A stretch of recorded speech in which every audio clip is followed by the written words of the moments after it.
Mari saudara-saudara kita belajar akan firman Tuhan pada malam hari ini di dalam Efesus pasal yang kedua. Efesus pasal yang kedua. Efesus pasal 2 mulai dari ayat yang pertama. Demikian firman Tuhan. Kamu dahulu sudah mati karena pelanggaran-pelanggaran dan dosa-dosamu. Kamu hidup di dalamnya karena kamu mengikuti jalan dunia ini, karena kamu mentaati penguasa kerajaan angkasa, yaitu roh yang sekarang sedang bekerja di antara orang-orang durhaka.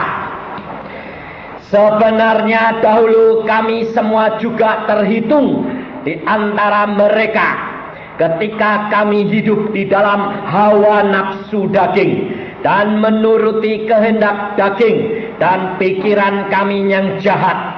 Pada dasarnya kami adalah orang-orang yang harus dimurkai sama seperti mereka yang lain. Tetapi Allah yang kaya dengan rahmat, oleh karena kasih-Nya yang besar yang dilimpahkannya kepada kita, telah menghidupkan kita bersama-sama dengan Kristus.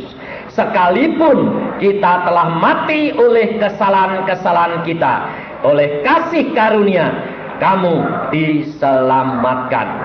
Dan di dalam Kristus Yesus Ia telah membangkitkan kita juga dan memberikan tempat bersama-sama dengan Dia di surga. Sampai di sini dulu. Kalau saudara-saudara perhatikan, firman Tuhan ini telah mengatakan kepada kita bahwa kita ini sebetulnya adalah manusia-manusia yang harusnya sudah mati. Tetapi di dalam Yesus ada satu ciptaan yang baru, dan saudara dan saya dibangkitkan menjadi sama dengan Yesus.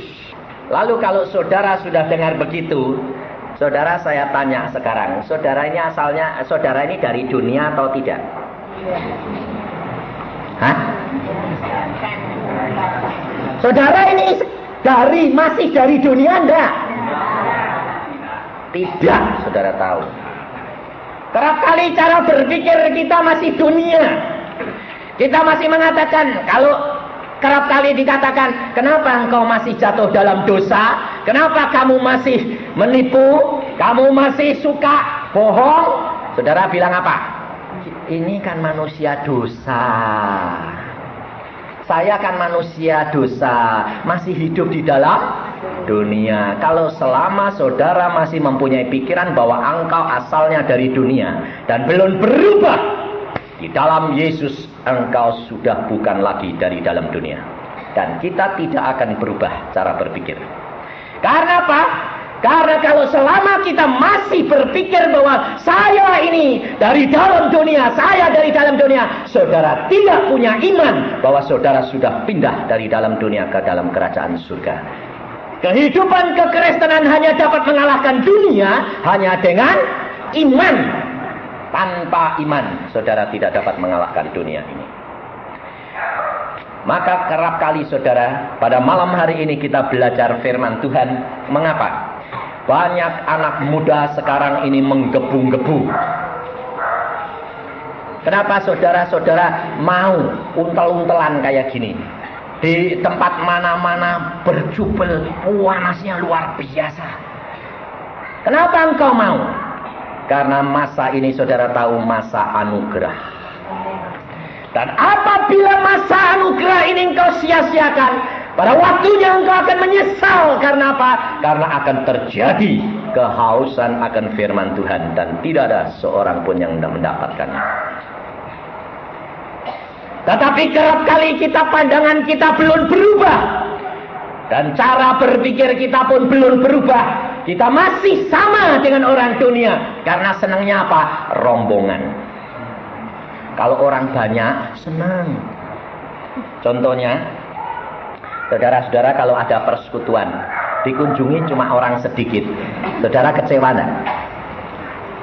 Jujur. Ya toh? Waduh, orangnya cuma sedikit. Kalau berjubel, wah berjubel. Terus terang saudara, persekutuan berjubel gini itu wah nasi luar biasa. Lalu pikiran kita itu terbagi-bagi, betul enggak? Di dalam pujian-pujian orang seliwar-seliwar, desak-desuk. Waduh, saya sampai bilang, Tuhan, persekutuan dengan engkau nyembah sendirinya ini kurang enak. Persekutuan yang paling enak dengan Yesus seorang diri. Luar biasa. Contohnya, saudara dulu waktu pacaran, seneng rombongan. Ayo piknik, orang banyak, sabes, gandeng-gandengan, seneng enggak? Orang pacaran selalu cari tempat sepi, ya toh? Loh, enggak ada yang pacaran itu minta tempat rame, enggak ada toh? Sepi. Kenapa? Mesra. Sebab gandeng-gandeng, ngelus-ngelus itu jangan orang lain lihat. Sebab perempuannya biasanya malu.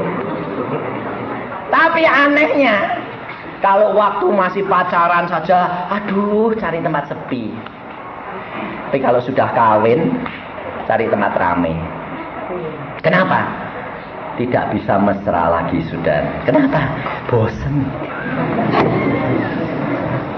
Loh, ini kenyataan, betul enggak? Karena mereka masih cara hidup duniawi, saudara tahu. Tetapi di dalam Yesus tidak begitu. Setelah pacaran, perkawinan, malah tambah manis. Harusnya. Tapi kenapa kekristenan kita, orang Kristen banyak yang cerai, banyak yang mulai pisah tempat tidur, mulai. Kenapa saudara tahu belajar firman Tuhan?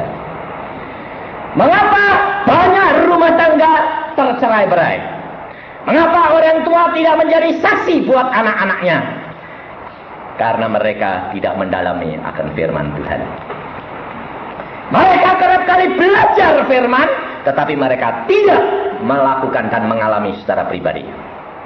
Hanya pintar. Pengajaran betul, saya setuju. Sebab untuk meningkat harus punya pengajaran. Tetapi harus diikuti dengan pengalaman pribadi dengan Yesus. Tanpa pengalaman pribadi, pengajaran kosong. Mengapa anak-anak Tuhan kerap kali jatuh? Karena firman Tuhan sudah berkata. Kita akan belajar pada malam hari ini bahwa kita asalnya dari dunia. Dan kita punya pikiran-pikiran dunia yang sudah dicemari oleh kuasa gelap. Dan kita hidup di dalam apa tadi? Hawa, nafsu, dan keinginan daging. Saudara kira menghilangkan hawa nafsu dan keinginan daging itu gampang? Soleman berkata, kalau engkau dapat mengalahkan hawa nafsumu, engkau lebih besar daripada seorang pahlawan yang dapat mengalahkan sebuah kota yang berbenteng. Yesus tahu bahwa saudara tidak mempunyai kemampuan untuk mengalahkan daging.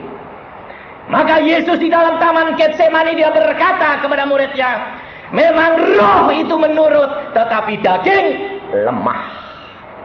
Maka dari itu saudara, Yesus sudah mati untuk kita. Dan dia sudah mengalami semuanya. Pada waktu di taman Getsemani dia bergumul. Dan sampai pembuluh darahnya pecah. Mengapa? Karena dia mau melawan kehendak daging.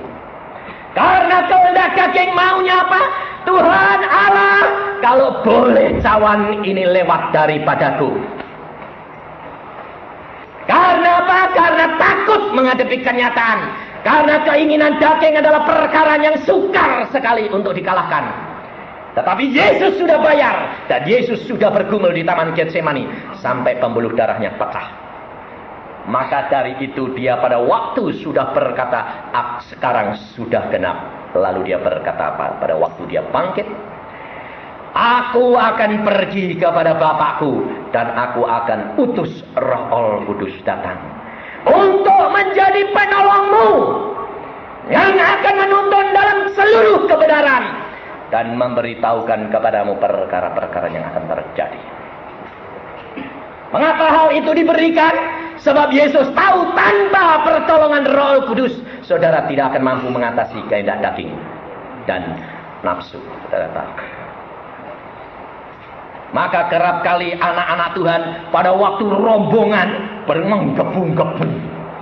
Saudara dan saya ini sebetulnya sudah jadi istrinya Yesus atau belum? Hah? Sudah? Kapan kawin ini?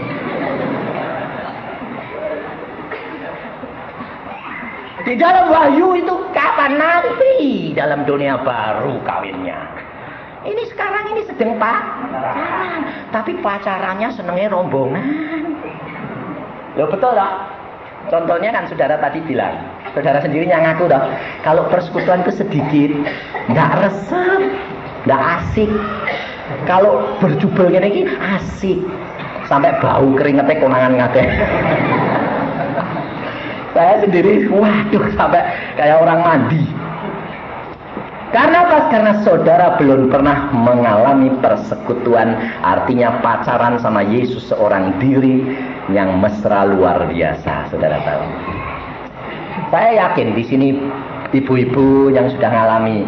Dulu pertama kali waktu pacaran rasanya dilus pacare laki itu rasanya lain loh. Loh, jujur aja ini loh ibu-ibu nih jujur. Rasanya waktu dilus gitu loh, ser gitu. Ada setrum toh ya. Ya toh Neng ya. Neng. Itu kenyataan loh saudara. Dan saudara tahu kalau engkau bertemu dengan Yesus seorang diri, engkau dijamah Yesus, tak pernah engkau lupa seumur hidupmu, saudara tahu. Mengapa saya berani menyerahkan segala perkara? Mengapa saya berani bayar apapun yang aku minta? Karena aku kenal kasih Dia. Dia luar biasa. Dan Dia datang, Dia mengatakan, aku menyayangi engkau Yusa. Tidak seorang pun yang menyayangi engkau seperti aku menyayangi engkau. Ibumu, istrimu, manusia tidak ada yang sayang seperti aku sayang engkau. Dan Dia datang, Dia menjamah, dan Dia merangkul. Saya setiap kali berbicara perkara ini, hatiku hancur. Karena apa? Saya teringat kasih-Nya, Dia luar biasa. Tapi saudara sendiri belum pernah mengalami. Dan saudara mengatakan engkau kekasih-Nya, engkau kenal Dia, padahal engkau tidak mengalaminya. Ini loh saudara. Dan saya mengatakan kepada Tuhan, Tuhan, aku rindu setiap anakmu yang mendengar. Dia harus mengalami. Karena apa? Karena cintamu demikian besar. Apabila tiap anakmu mengalami sekali saja, saya katakan, dia tidak akan dapat meninggalkan engkau. Karena sudah punya pengalaman pribadi dan jamahanmu. Dan hidup ini menjadi lain di dalam engkau. Tuhan mengatakan, apabila mereka setia, aku pun akan melakukannya. Dan ini dibuktikan, saudara. Pada waktu saya di Ungaran, saya bersaksi, saya membawa firman Tuhan. Di Ungaran itu, di desa, seorang mbok-mbok langsung bilang, enggih. Saya sampai kaget. Ada apa, Mbok? Nggih, Gusti niku sae. Kula nggih dikunjungi Gusti. Saudara tahu, di tengah-tengah desa yang sunyi, dia dikunjungi Yesus. Yesus mengetok pintu rumahnya. Dan pada waktu dibuka, orang asing pakai pakaian putih ditanya dalam bahasa Jawa, siapa kamu? Aku Yesus. Langsung si mbok ini berkelut, dia bilang, Gusti matur nuwun, Gusti terima kasih Tuhan. Saudara tahu, saudara tidak dikunjungi. Mengapa? Orang desa ini setiap mau pergi kebaktian 3-4 kilo dia jalan kaki dan tidak pernah terlambat. Dia setia, dia mengucap syukur, apapun boleh terjadi, dia tetap setia sampai akhir. Kesetiaan ini perlu, saudara. Karena Yesus sendiri sudah berkata, Barang siapa tidak setia sampai ke akhir, dia tidak akan mendapatkan apa-apa. Kesetiaan yang terakhir adalah kesetiaan yang mementingkan. Agak dianu saudara sebab mau ganggu rekaman. Ya. Maka dari itu saudara, engkau harus belajar firman Tuhan. Mengapa kehidupan orang Kristen kerap kali naik turun? Disebabkan karena mereka tidak menyadari bahwa di dalam kepikirannya dan dagingnya ini ada perkara-perkara yang harus dikalahkan hanya oleh Roh Kudus. Tanpa Roh Kudus, engkau tidak mampu mengalahkan akan segala kehendak daging. Dan engkau akan jatuh kembali. Saya ngalami, kenapa saya baru umur 45 dipanggil Tuhan? Saya kerap kali protes sama Tuhan. Kenapa?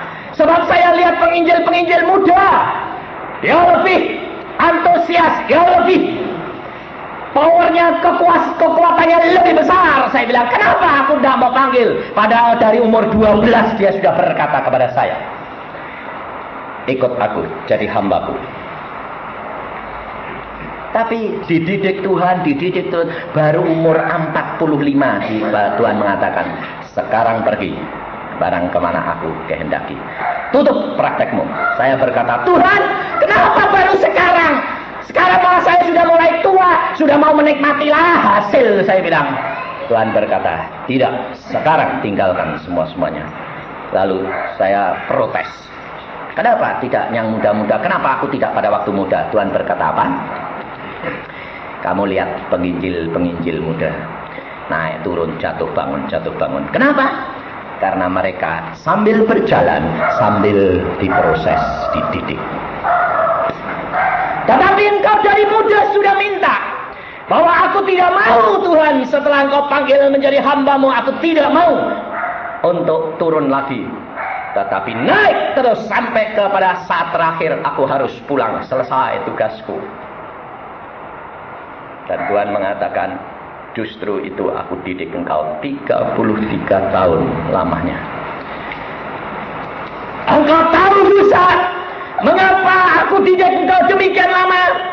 Coba kamu belajar, orang lain itu tidak mengerti. Aku dididik bapakku 30 tahun lalu. Orang umur 12 aku sudah dapat mengalahkan ahli Taurat dan orang Farisi. Dan tidak ada yang lebih daripada pengetahuan yang Allah berikan kepadaku pada waktu aku umur 12. Tapi mengapa aku masih disuruh menunggu 18 tahun lagi? Saudara perhatikan coba. Karena Yesus mau memberikan contoh kepada kita bahwa kita harus taat dan setia waktu dan saatnya Allah kita. Tapi kerap kali saudara tidak sabar. Maunya cepat. Sakit sedikit bilang Tuhan sembuhkan. Kalau sembuh berbuat dosa. Kalau sudah berbuat dosa kena penyakit tambah parah. Apa saudara kira kalau saudara sudah berbuat dosa lalu kena hukuman dan engkau disembuhkan Yesus, berbuat dosa lagi double 2 kali. Dan kalau engkau kedua kali engkau bertobat sembuh, ketiga kali engkau tidak akan mendapatkan kebebasan secara jasmani. Kau akan menikmati hidup penuh dengan penderitaan. Sampai saya mengatakan, Tuhan ini bagaimana? Alami Yusa, saya ngalami semua. Makanya saya mengatakan, jangan main-main dengan kuasa Allah. Kalau kita sudah sekali masuk menjadi anak Tuhan, engkau harus naik terus menuju kepada kesempurnaan. Jangan main-main, karena engkau akan mengalami kerugian. Tetapi kalau engkau berani bayar harganya, tidak usah khawatir. Segala perkara dicukupkan, segala perkara akan dilimpahkan kepada kita. Allah kita itu Allah yang luar biasa, saudara. Kita harus perlu mengenal watak dan perangai dia. Allah itu kalau engkau malah ngotot, malah tidak dikasih. Engkau malah tidak mau, sudah rela, diberi malah disodor-sodori. Itu Allah. Tapi saudara pikir gini, aku sudah sembahyang, sudah rela kok. Apa Allah itu bisa kamu tipu? Rela mukanya, rela dagingnya, tapi hatinya belum. Allah tidak akan mau, saudara tahu. Ini pengalaman saudara Yoni. Waktu dia kepalanya pecah, cairan otaknya keluar meler terus. Ya sudah bertobat, disembuhkan, sembuh, mulai nyeleweng lagi, ninggalin Tuhan, tapi mulai bocor lagi. Lalu dia bilang, Tuhan ampun, Tuhan ampun. Tuhan ngampuni, kok enak, diem. Setelah dia minta ampun, Tuhan masih bilang apa? Belum. Kapok gue ya bilang. Kita bilang sudah. Tuhan bilang belum, karena hati yang sedalam-dalamnya Allah tidak dapat kamu tipu, saudara. Maka kenapa permintaan kita, masalah kita tidak selesai-selesai, saudara? Karena engkau percayamu itu tidak sampai ke hati. Percaya, tapi hatinya masih menceng-menceng. Kehidupan kekristenan harus rela segala-galanya. Kalau sudah ya, di atas yang ya, jangan ada lagi. Dan caranya bagaimana? Selalu saya di dalam firman Tuhan ini, selalu Tuhan mengajarkan kepada saya praktek. Jangan teori-teorinan. Teori tok itu tidak bisa menjamin. Praktek. Caranya bagaimana? Di dalam saudara seorang diri, saudara punya masalah. Masalah itu harus dibawa di hadapan Tuhan. Kemudian masalahmu harus berani menyerahkan. Ini loh Tuhan, ini masalahku. Lalu hati dan pikiran disatukan. Kalau seandainya masalahmu ini tidak diselesaikan oleh Tuhan, bagaimana? Nah, ada dua jalan. Yonggi Cho berkata, kita harus imani. Dan setelah mengimani sesuatu, mintanya terperinci. Saya ditanya, Om, bagaimana Om? Dokter Yonggi Cho ini berkata begitu. Saya bilang, betul. Tapi perhatikan apa yang dikatakan oleh Yonggi Cho.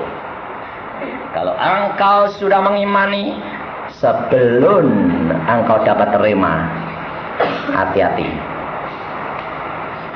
Tapi kalau engkau sudah dapat terima, baru mintanya itu diperinci. Kalau tidak, nanti seperti pembantunya dua wanita itu, tolong nama Tuhan Yesus, aku nyebrang sungai yang banjir ini. Nyebrangi, kenter hilang. Lalu Yonggi Cho ditanya, loh pembantumu kok hilang? Katanya ngimani. Loh lah belum dapat terima kok sudah nyebrang. Nah salah. Tapi dia mendapat terima dulu, baru minta yang terperinci. Nah, lalu ada gadis tanya saya gini, laki-laki tanya sini, Om, saya mau minta pertimbangan. Apa? Saya sudah dapat terima Om, bahwa saya akan dapat jodoh. Ya, oke, saya bilang terus saya baca buku itu, wah ya saya perinci jodoh saya. Minta yang tingginya segini, rambutnya begini, modelnya yang gini-gini, lalu berat badannya berapa, modelnya yang polos, yang pepes, yang bitar atau yang bunder, saya bilang. Lalu sudah begitu, lalu bagaimana Om? Kok saya tidak nemui orang kayak gitu ya? Saya ketemu, sudah miliknya orang itu.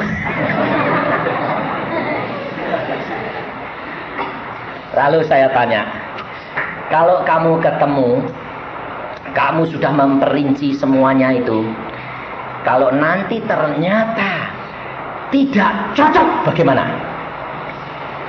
Wah, ya tidak bisa toh Om. Tuhan sudah ngasih rema. Tuhan ngasih remanya bagaimana? Kamu bulan ini atau tahun ini aku kasih jodoh. Tapi yang bagaimana? Nah, kamu minta toh. Nah, kamu minta Tuhan, aku minta jodoh untuk tahun ini. Ya, Tuhan bilang, amin, dapat tahun ini. Tapi kan Tuhan tidak mengatakan, belum mengatakan itu jodohmu. Tidak toh? Tidak, katanya Coyonggi merinci. Ya, aku merinci. Saya bilang, baik. Kamu mau niru Coyonggi boleh. Tapi kamu harus punya iman seperti Coyonggi. Kalau imanmu tidak sampai, kamu bayar hati-hati. Kenapa? Karena dia minta model begini, dapat. Tapi waktu sudah kawin jebret, Yang satu hot, yang satu frigid. Nah, kamu bingung gue. Lah yang tahu siapa? Bawaan kita. Gak ada yang tahu kok. Modelnya sih hot. Nyatanya es. Tahu tau es? Dingin, frigid. Nah, lakinya kelihatannya es, tapi hot. Wah, repot ini. Nah, lalu kalau sudah gitu nggak cocok, lapor Tuhan. Tuhan, kok ngasih kok nggak cocok? Tuhan tanya apa? Siapa yang milih? Aku. Lah kok ribut? Saudara tahu, kalau engkau pilih-pilih barang di toko, bapakmu berkata, nak, kamu ini uang, beli. Dia milih di toko, menurut selera dia. Sudah ada harganya belum? Kamu harus bayar menurut harga yang dipasang, betul tidak? Yeah. Tapi kalau bapaknya berkata, nak, kamu boleh beli segala perkara. Lalu anak ini berkata, aku pergi dengan papa ke toko, papa yang pilihkan saya. Dia perlu bayar enggak? Yeah. Nah, enggak. Kalau seandainya, loh Pak, kok gini-gini? Dia bisa klaim enggak? Pak, papa beliin loh, kok gini Pak? Dia akan memberitahukan, ini manfaatnya begini nak, ini manfaatnya begini. Tapi kalau kamu beli sendiri, bapaknya bilang, Pak ini kok gini? Yang beli siapa?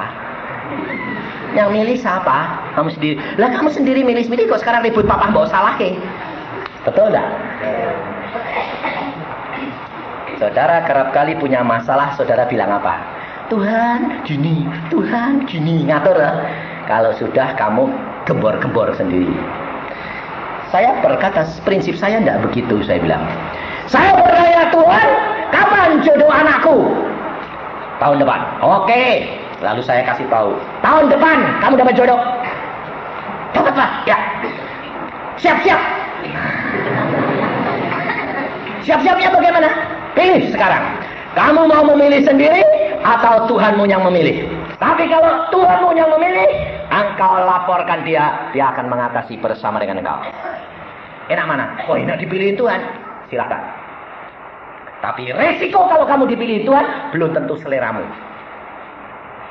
Wah, ya resiko ya Pak. Ya. Tapi kalau kamu pilih sendiri, selera Anda. Saudara senang mana?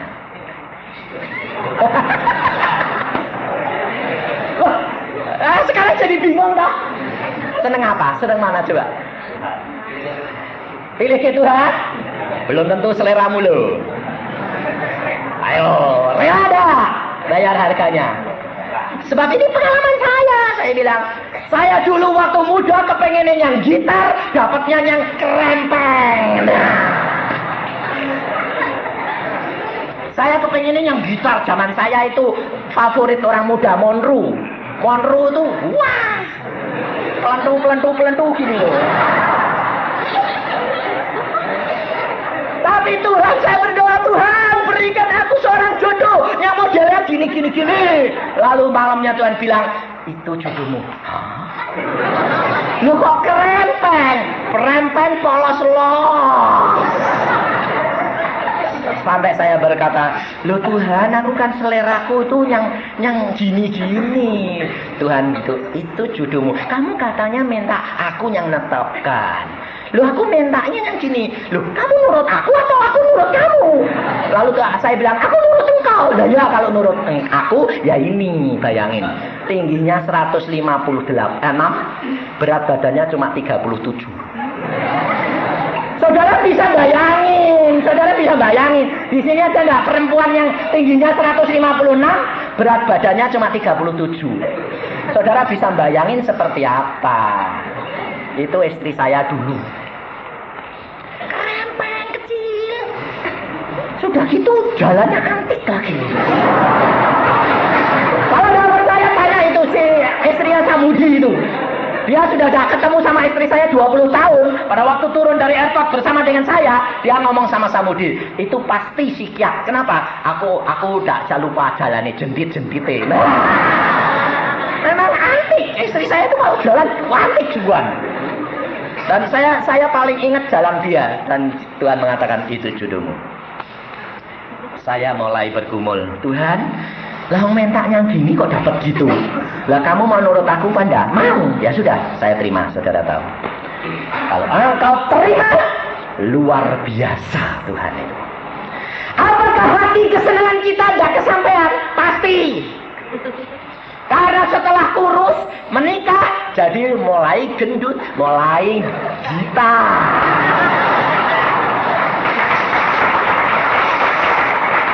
Jadi hidup kekristenan itu sebetulnya tambah lama tambah manis, tambah mesra.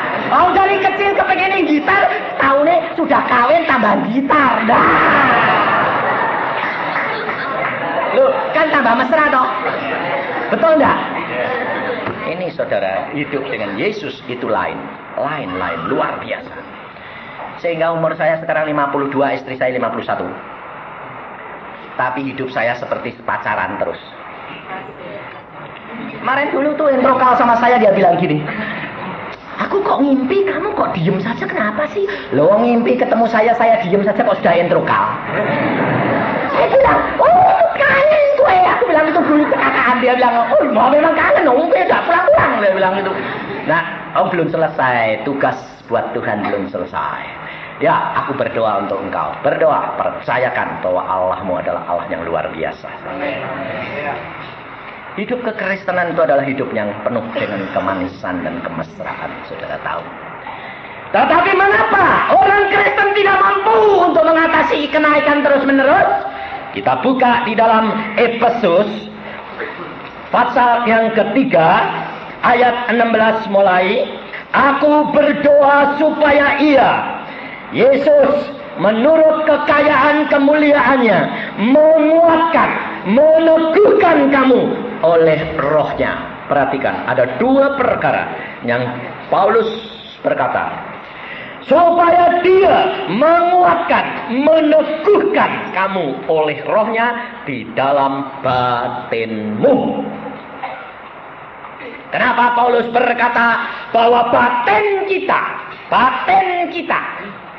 hati kita, jiwa kita, roh kita ini perlu dikuatkan oleh roh. Karena kerap kali setan itu tidak langsung masuk ke hati. Saudara tahu, kalau saudara dan saya sudah percaya Yesus Kristus, Roh Kudus sudah masuk dalam hati kita. Dan setan tidak bisa masuk lagi. Tapi setan dapat masuk melalui daging dan pikiran. Maka roh ini perlu.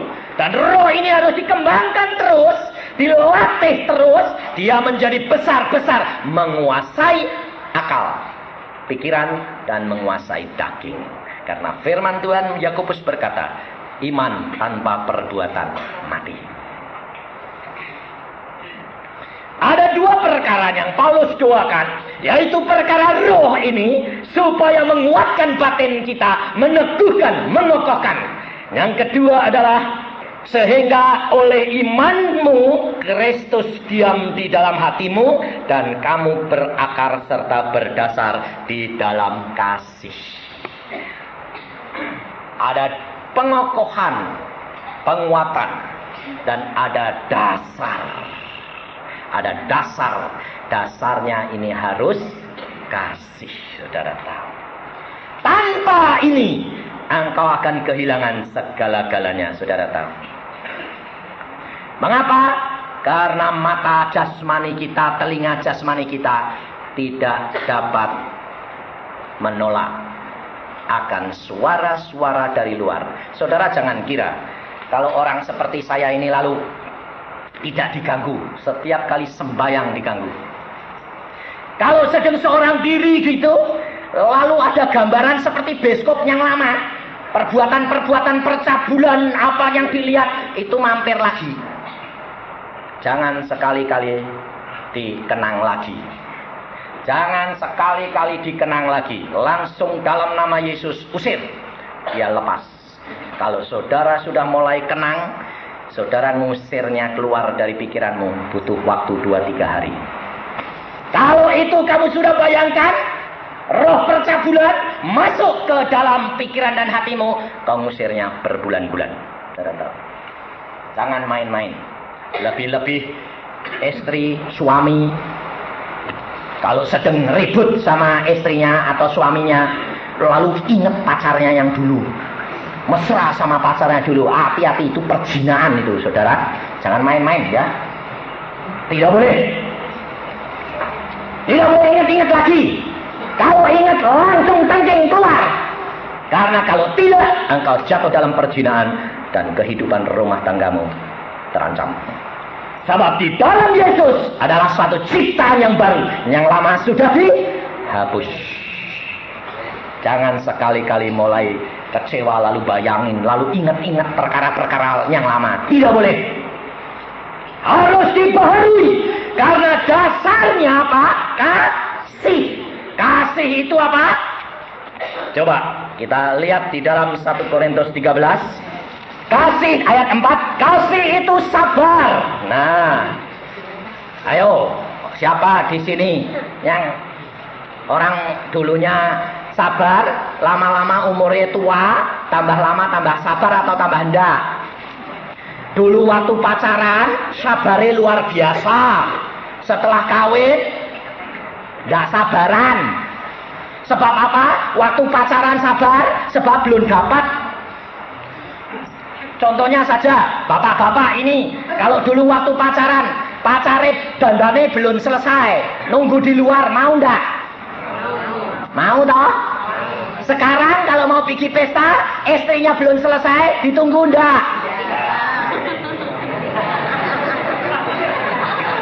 Ayo, ngomel enggak? Itu apa? Apa enggak cintanya cinta gombal itu namanya? Itu kebalikan sama saya, saudara. Saya dulu waktu pacaran enggak pernah nunggu. Kalau saya pacaran sama pacar saya, yang istri saya sekarang ini, saya berkata jam 5 kita berangkat. Jam 5 kurang aku tidak mau masuk. Jam 5 lebih pun tidak. Jam saya selalu cocok dengan radio.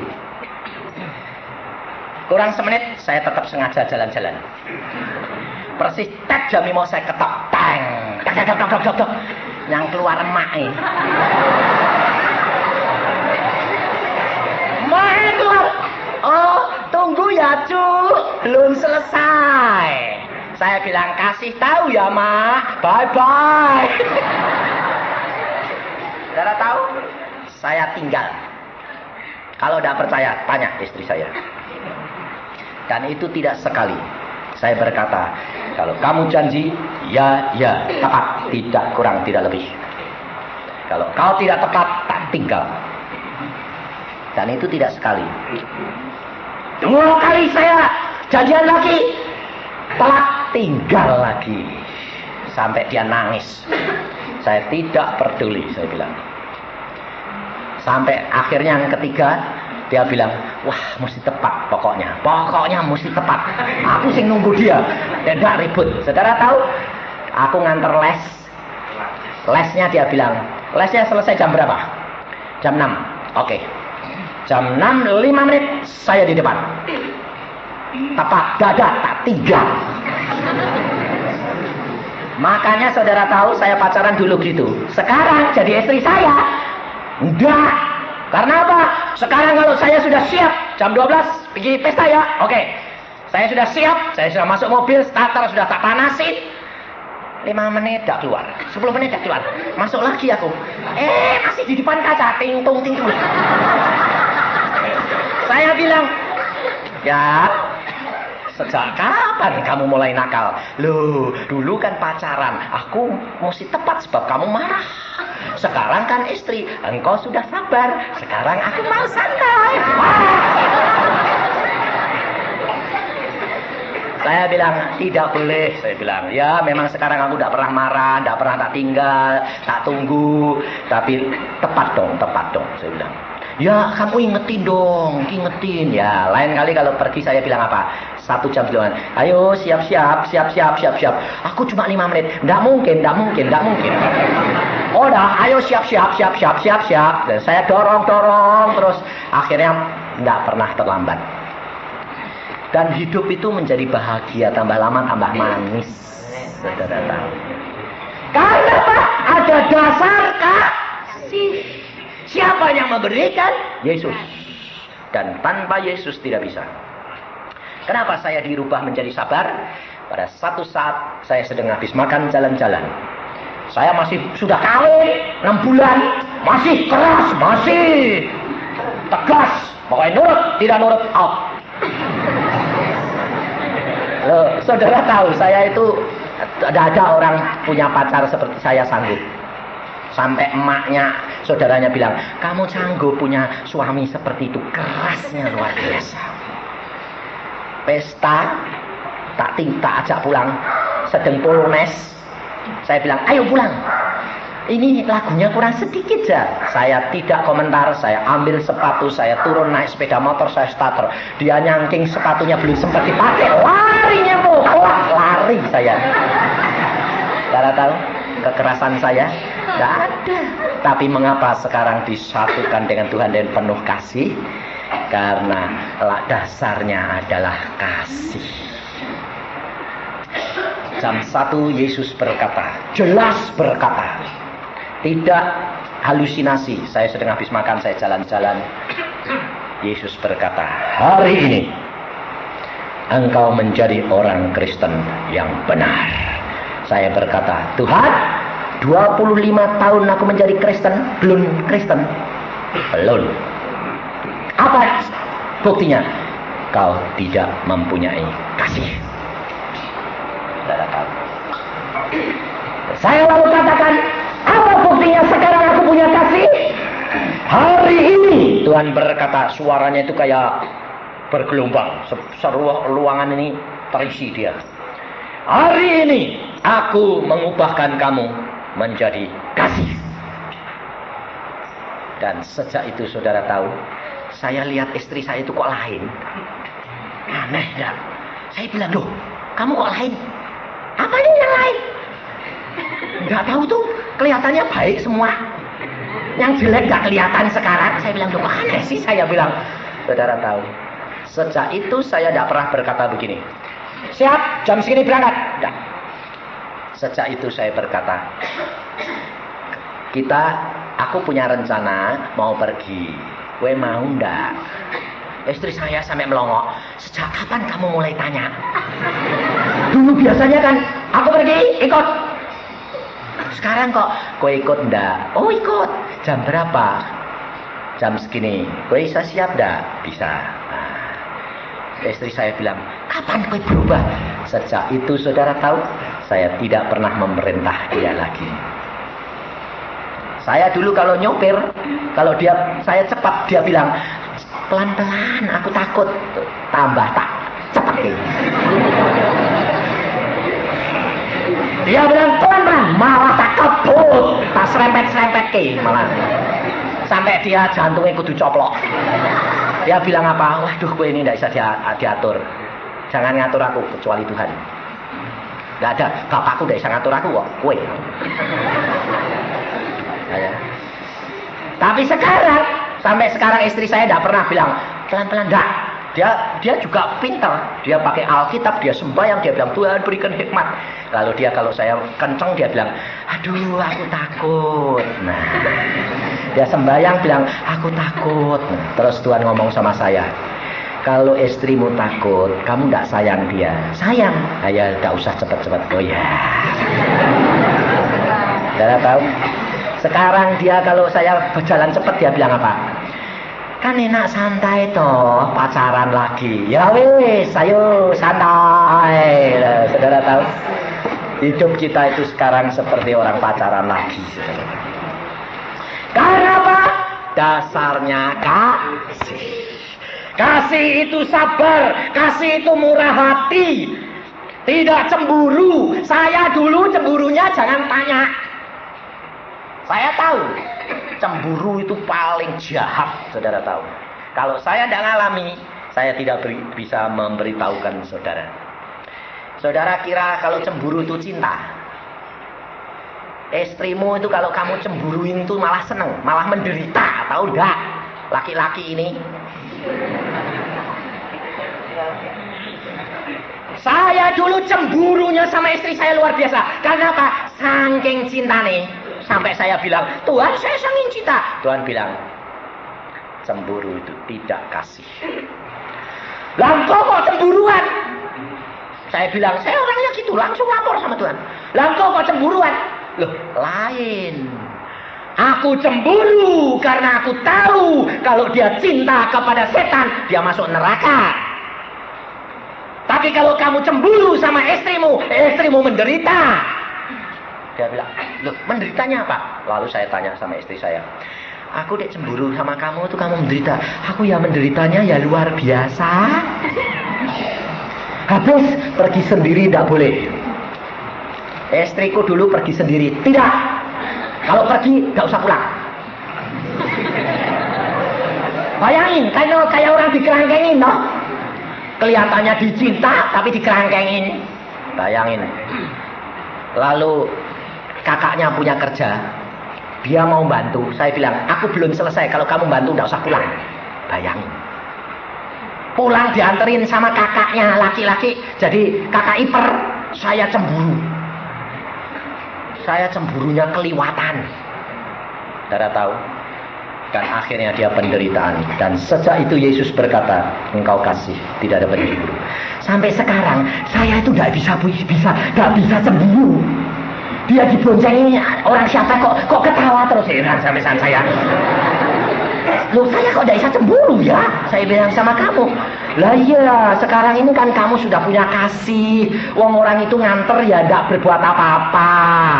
Wong ya malah baik. Oh ini istrinya Pak Yusa, dia dianterin. Malah dianterin timbang pulang sendirian kan nanti dikurang ajari orang kan lebih baik dianter loh. Itu bisa mengerti saudara. Dan sejak itu tidak ada cemburu. Dan hidup kita menjadi kasih yang wajar. Jadi jangan cemburu, tidak baik. Lebih-lebih istri-istri ini, kalau suaminya pergi kantor, mulai ditelepon, sudah sampai belum? Wah jam segini sampai segini kok udah sampai. Mampir mana ini ya? Tidak baik. Cemburu itu bukan kasih. Tapi kalau saudara mau lepas, serahkan Tuhan. Tuhan, awali suamiku, awali istriku, kirim malaikatmu menjaga dia. Kalau dia main gila, selentikan Tuhan. Jadi biar diselentik Tuhan. Kalau diselentik Tuhan itu baik daripada diselentik setan. Kalau sudah kecantol susah. Jerat setan itu jahat. Kasih itu tidak cemburu. Dia tidak memegahkan diri, tidak sombong, tidak melakukan yang tidak sopan, dan tidak mencari keuntungan diri sendiri. Ia tidak pemarah, tidak menyimpan kesalahan orang lain. Ia tidak bersukacita karena ketidakadilan, tetapi karena kebenaran. Ia menutupi segala sesuatu, percaya segala sesuatu, mengharapkan segala sesuatu, dan sabar menanggung segala sesuatu. Saudara tahu? Hidup kekristenan itu kalau sudah dilandasi dengan kasih, tambah lama tambah manis. Karena tidak marah, tidak sombong, tidak mementingkan diri sendiri, menutupi dosa. Karena apa? Menutupi kesalahan. Karena apa? Karena yang kelihatan menjadi yang baik-baik melulu. Itu kasih. Maka dari itu saudara, hidup kekristenan untuk supaya menanjak terus harus mengembangkan roh supaya kokoh dan kuat, dan jangan mengembangkan nafsu daging kehendak tubuh. Lalu harus dilandasi dengan kasih. Apa kasih? Kasih itu tadi penjabarannya, tapi sebetulnya apa itu kasih? Kasih itu melakukan firman Tuhan. Yesus berkata, jikalau engkau mengasihi aku, lakukan segala firman-Ku. Melakukan firman Tuhan, menjadi pelaku firman, itu kasih. Karena Allah kasih. Kalau melakukan firman-Nya, engkau akan tinggal di dalam kasih. Dan kalau engkau tinggal di dalam kasih, di dalam Yesus Kristus, di dalam firman-Nya, minta apa saja engkau diberikan. Amin. Mari kita berdoa.